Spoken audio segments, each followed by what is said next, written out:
Welcome into the Sharp Sports YouTube podcast. My name is Andrew Sharp. We'll be talking everything Denver sports and beyond. Please like and subscribe if you are a sports fan like me. Let's do this.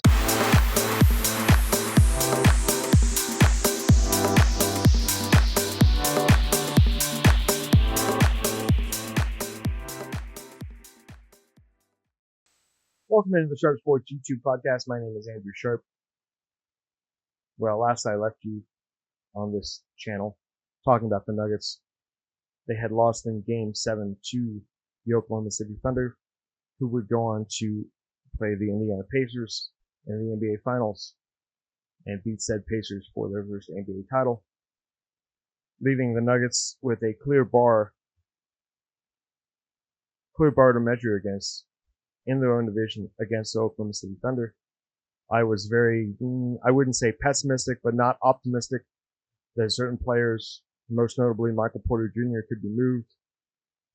And yet, Ben Tenzer and the Denver Nuggets have probably been the first or second most active team in terms of trades, free agent signings, and moves since the NBA free agency period started on July 1st.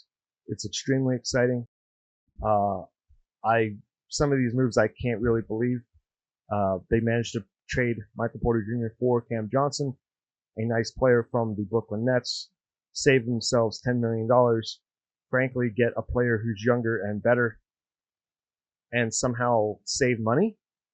And they were not done with that. They managed to also move a seldom used piece in Dario Saric to the Sacramento Kings for Jonas Valanciunas, who is a true backup center now to Nikola Jokic. Hopefully no more Nikola Jokic has to play 44 minutes or we lose this game type of situations. Certainly and able to rest Nikola a little bit over the season. Not that he would ever complain about it, but you want him fresh for the postseason. There's a ton to unpack here. It's not a podcast I really thought was going to happen. I didn't think the Nuggets were going to make very many moves. I thought that they were kind of stuck with their roster, partially because their former GM, Calvin Booth, I went back and looked at his press conference at the NBA trade deadline where he's talking about, well, we didn't like the offer. He may not have liked the offers, but the offers are good now. And suddenly a roster and a team that seemed sort of stuck with what they have, partially based on his sentiment and partially based on the contracts they had signed, all of a sudden there were plenty of moves to be made. Just needed a new set of eyes and a new voice in the front office. And it's looking like the move off of Calvin Booth will prove to be one that Josh Kroenke will definitely be getting lots of credit for in the future. So let's jump into the trades and the moves in their order of impact right now. The Denver Nuggets' first big move was going ahead and trading Michael Porter Jr. to the Brooklyn Nets and a unprotected 2032 first round pick. Now, who knows where the Nuggets will be at that point. I don't think Nikola Jokic will be on the team. It could, an unprotected pick, it could be the number one pick. I don't think the Nuggets will ever be quite that bad given their ownership roster and general manager. But an unprotected first round pick is definitely a price. But the Nuggets are in win now mode. They're in win now mode. So you don't worry about the picks. You worry about getting the players and the talent. And Cam Johnson's a very nice player. He's a little bit younger. He's definitely cheaper. He's more reliable. I went back and looked, he has had some injury history in his past, but not recently. And he also saves the Denver Nuggets quite a bit of money. But going back to Mr. Michael Porter Jr., who was drafted by the Nuggets, has played his whole career here, came into the NBA with a ton of medical red flags. He has a really weird back that he's had surgery on multiple times, which is why he slipped to pick 14. He's a very gifted shooter, very gifted player, but he also lacked toughness sometimes. Yes, he played through injury, but he also would shrink in some of the bigger moments.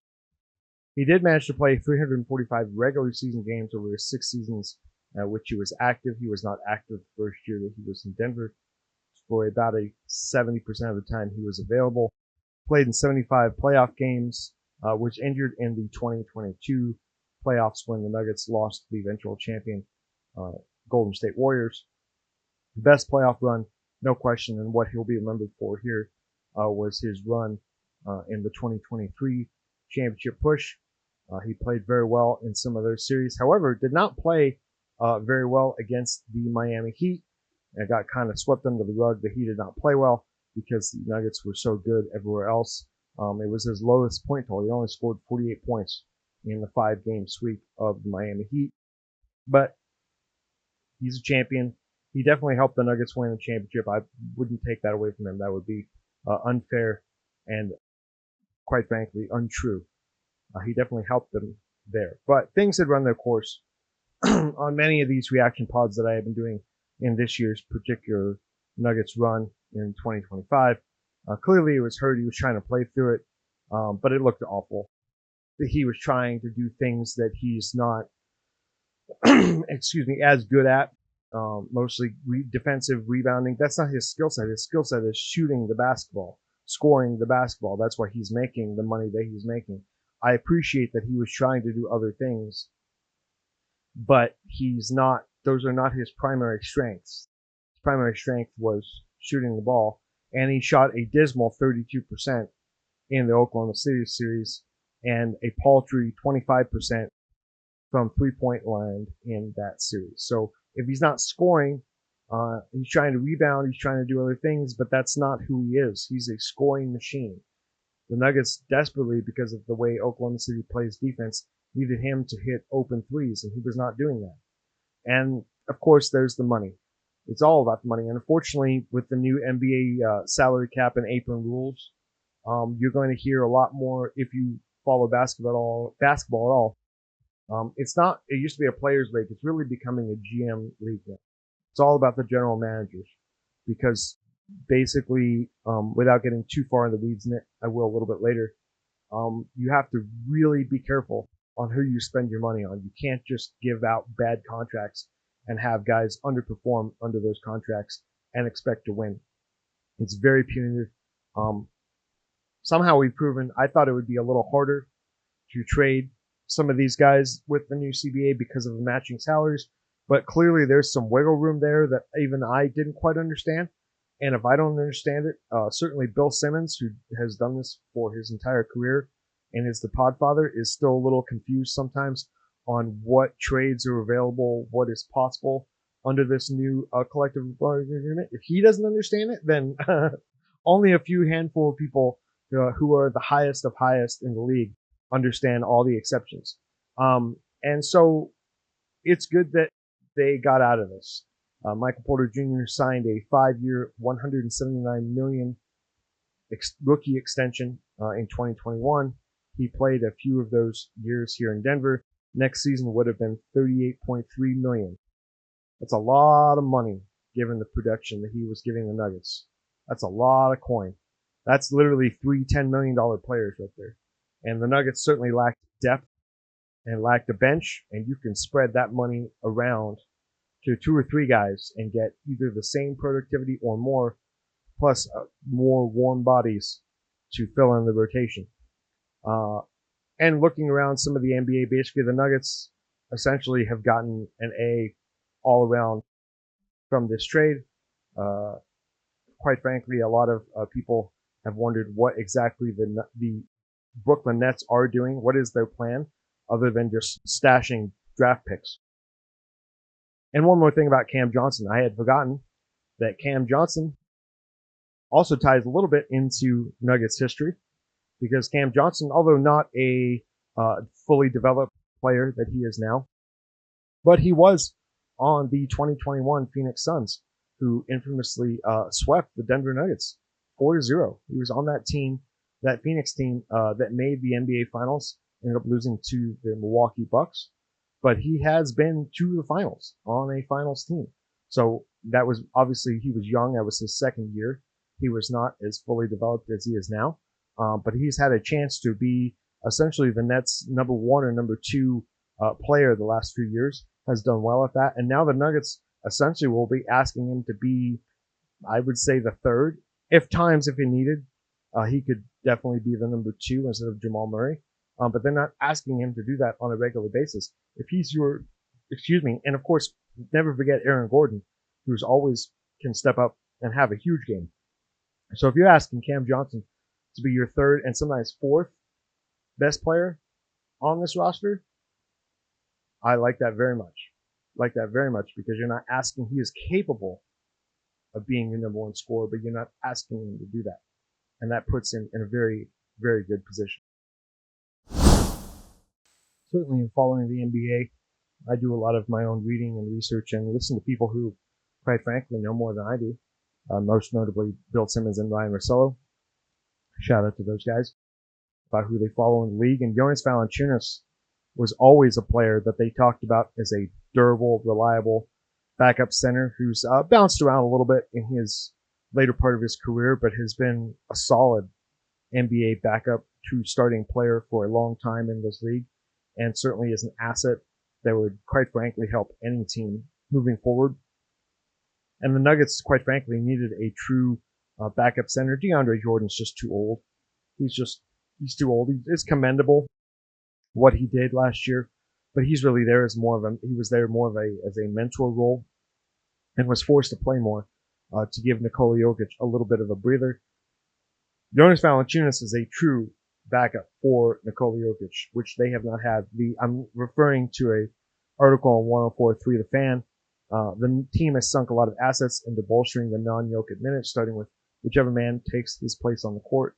Basketball Reference estimates 19 different players have played at least a minute since Michael Plumlee left the Nuggets as their backup center. So the Nuggets have basically been looking for some sort of backup center option that could give them meaningful minutes for quite a while. It's kind of crazy. I mean, even like Isaiah Hartenstein, who I keep forgetting was on the Nuggets at one point. He was.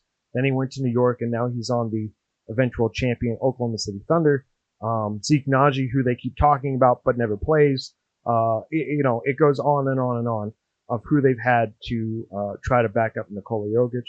But Valanciunas is definitely a big deal for them to get.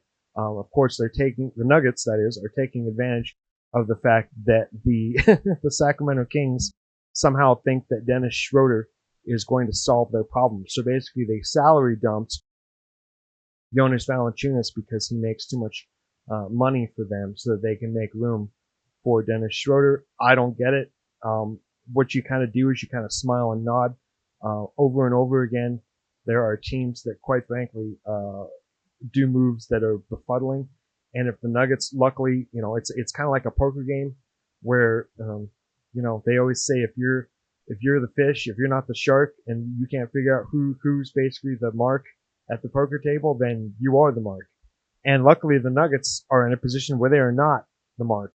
They are the team that is wheeling and dealing from a position of strength, a position of savvy and knowledge, and not being taken advantage of. But there are deals to be had all over the place, especially, as I said earlier, with the new salary cap and the aprons, where teams are either desperate to dump salary or trade guys because they don't want to pay them. You can really take advantage of that.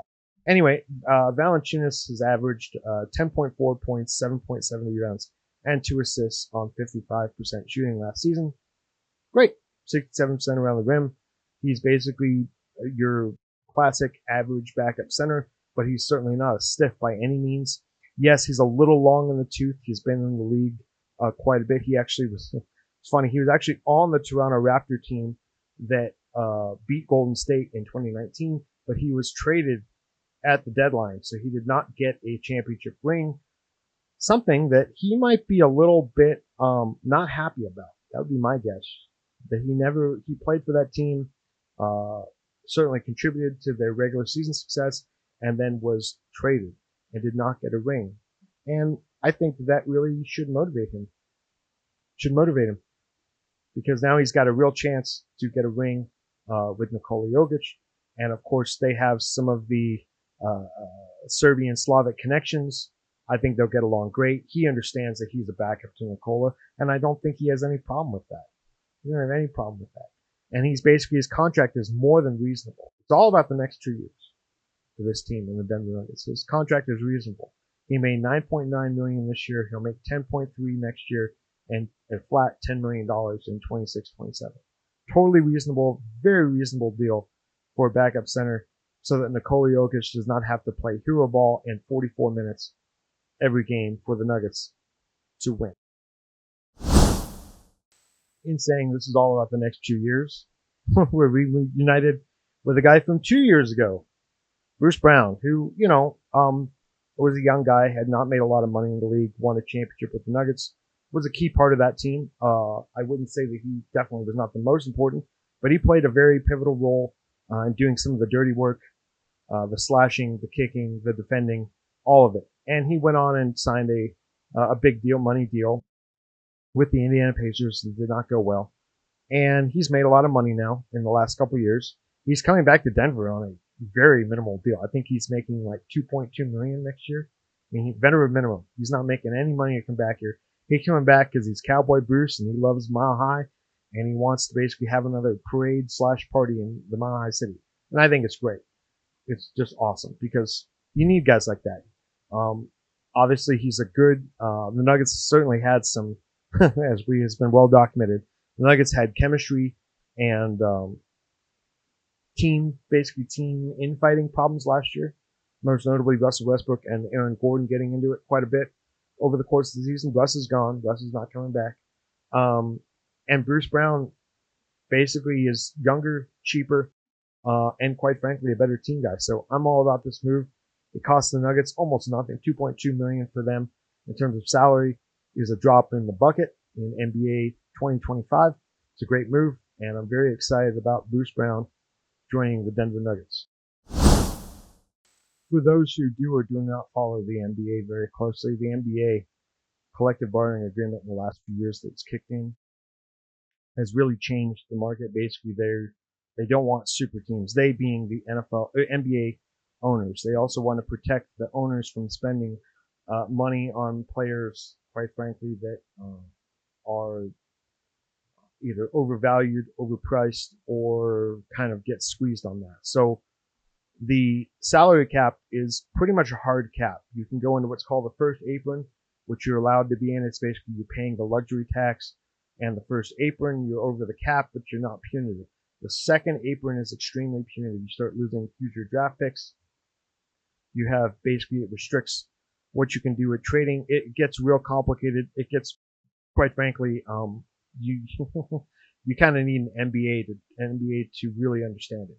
And so, but NBA salary cap was set this year for 25-26 at 154.6 million, which was a little bit less than what was initially anticipated. And the reason why I bring this up is because it does matter how you spend your money in this league now. You can't just go crazy. Even if you're, granted, the Cronkies are not on the absolute highest end, they're not on the Steve Ballmer Microsoft money end, but they're certainly rich. The Denver Nuggets are still an expensive team. Don't misunderstand what I'm saying.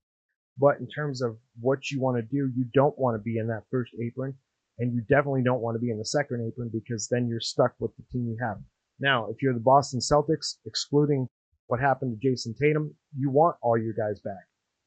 But that's a very unique situation, and as we see right now, because of Tatum's injury, all of a sudden Boston Celtics are in trade everyone now mode because they know they can't win without their best player. Nuggets are now first apron space. They're over the first apron by 1.2 million. They can get under that by trading off a few guys, signing maybe a 10-day contract with some other players. They can definitely get into that. They actually are 65 million now under the cap. I mean, that's where $10 million of Michael Porter Jr. and saving the $5 million with the Dario Saric and Jonas Valanciunas deal. You start making wheeling and dealing, and all of a sudden your numbers coming down to the point where now basically their total cap allocations of 220 million for the NBA season. Just to give you an idea, that's 11th in the league. That's not even top 10 now. They're not a top 10 payroll team. Why is that important? It's important because it will allow them to make trades and deals, and maybe somebody gets unhappy midway through, we'll say February of 2026. And now, how I started the podcast, where Calvin Booth was saying there were no real good deals for us to be ahead of the trade deadline. The Nuggets, given their salary flexibility and the fact that they have been a little bit underspending now as opposed to overspending, now they have room to make moves if they need to. I actually think their team, I like their roster a lot. I think their roster is pretty well set. But if they need to make moves, it's good to be able to make moves. And speaking of moves, I want to take one little quick gander at what the 2025-26 Denver Nuggets might look like. Looking at the Denver Nuggets roster coming up, Nikola Jokic obviously is the biggest cap hit for the Nuggets, as he should be. He's their best player. He's essentially the league MVP, despite not winning it this year. Cap hit of $55.2 million, which I know sounds like an insane amount of money. Shai Gilgeous-Alexander just signed a deal where he will be making $70 million in future seasons for the Oklahoma City Thunder. This is the world we live in. These guys make obscene amounts of money, and given that the new collective bargaining agreement with the new TV deal that's going to pay the NBA upwards of $9 billion, the league is in a healthy spot, despite the fact that people love to bag on it. Secondly, Jamal Murray still making 46 large. I'm okay with it. They need Jamal. I've been over this a bazillion times. Jamal is Jamal. When he's on, he's amazing. When he's not, it's a problem. Quite frankly, all the pressure's on him now because there's not excuses for that. Aaron Gordon at 22.8. Zeke Naji still at $8 million, which is I don't know what they're going to get out of him. Christian Brown's due up for an extension very soon and restricted free agency. He's not making much right now at 4.9. Peyton Watson, Deron Holmes, Julian Strother, Hunter Tyson, basically the end of the roster guys are not making any kind of crazy money. And luckily the Nuggets, like I said, was saving the $10 million with the Cameron Johnson deal. He's only taking a cap hit of $21 million instead of the 38.3 for Michael Porter Jr. Jonas Valanciunas, a very reasonable 10.3. And one guy that I forgot to mention who signed late with the Nuggets just in the last day or so, Tim Hardaway Jr., 2.2. Bruce Brown, again, on a very reasonable contract at 2.2. Hardaway and Bruce Brown essentially are ring chasing with the Denver Nuggets, which is what you want. You're hoping the guys sign for a lot less money than they probably could get elsewhere in order to try to win a championship. Tim Hardaway Jr., former Michigan Wolverine, who I watched play plenty in college, has bounced around a little bit, but solid dude, solid player, should fit in nicely with the Nuggets, knows his role, and quite frankly, adds to the Nuggets rotation and hopefully a deeper team in the 2025-6 season, because quite frankly, playing as few guys as Coach Malone played last year is unsustainable. And it really hurts you in the playoffs because you're playing against teams like the Oklahoma City Thunder or even the Minnesota Timberwolves, who just have dudes upon dudes, and it's very hard to win, especially as the Nuggets saw playing back-to-back 7-game series. That really starts to test how deep your team is. So anyway, thanks for tuning in. It's been a crazy week for the Nuggets. Again, I'm a little surprised at just how many moves they were able to make with Ben Tenzer, but I'm very, very excited for this team. The Nuggets honestly have shot up. It's not just me that's excited. All the people in Vegas building casinos are excited because the Nuggets have now shot up on most gambling sites to number 2 or 3 to win the NBA title next season. So another parade in Denver would be amazing. It's way too early for that. It's a very long 82-game regular season combined with if you get to the title game, you play well over 100 games. We have a long ways to go. But I'm glad the Nuggets are not sitting around and feeling sorry for themselves. I'm glad that they have made drastic changes in the last 3 to 4 months. It feels like ages ago that Michael Malone and Calvin Booth were let go. But it's a new day in Nuggets Nation.